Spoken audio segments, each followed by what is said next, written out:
السلام علیکم ناظرین۔ ٹک ٹاک ویڈیو میں نائجیریا کے صوبائی گورنر کا مذاق اڑانے پر 2 کامیڈینز کو عدالت نے ٹوائلٹ صاف کرنے کی سزا سنائی ہے۔ میڈیا رپورٹ کے مطابق ریاست قانون کے عدالتی ترجمان نے کہا کہ عیسیٰ محمد اور نظیفی محمد کو گورنر کے خلاف توہین آمیز باتیں کہنے پر 20 کوڑے مارے گئے۔ ترجمان کا کہنا تھا کہ دونوں کامیڈینز آپس میں دوست تھے اور انہوں نے عدالت میں اپنے خلاف الزامات کو قبول بھی کیا ہے۔ انہوں نے بتایا کہ کامیڈینز کو ٹک ٹاک پر گورنر عمر گنڈوجے کا مذاق اڑانے پر عدالت میں پیش کیا گیا تھا۔ انہوں نے کہا کہ گورنر کی توہین اور عوام میں اشتعال پیدا کرنے کے الزامات کا اعتراف ان دونوں نے کر لیا ہے۔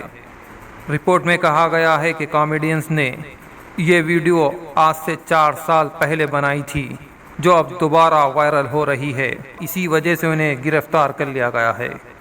عدالت نے کوڑے مارنے کے علاوہ 10,000 ہزار نائرا جو کہ نائجیرین کرنسی ہے اس کا بھی جرمانہ ان دونوں کامیڈینز پر عائد کیا ہے اور ساتھ ہی ساتھ 30 دن تک عدالتی احاطے میں ٹوائلٹ صاف کرنے کا بھی حکم دیا ہے۔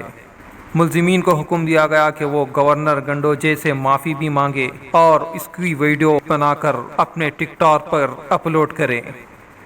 دوستوں، اس ویڈیو میں بس اتنا ہی۔ آپ کی کیا رائے ہے اس بارے میں ہمیں کامنٹ میں بتائیں۔ ہمارے چینل کو سبسکرائب کریں، اس ویڈیو کو لائک اور شیئر کریں۔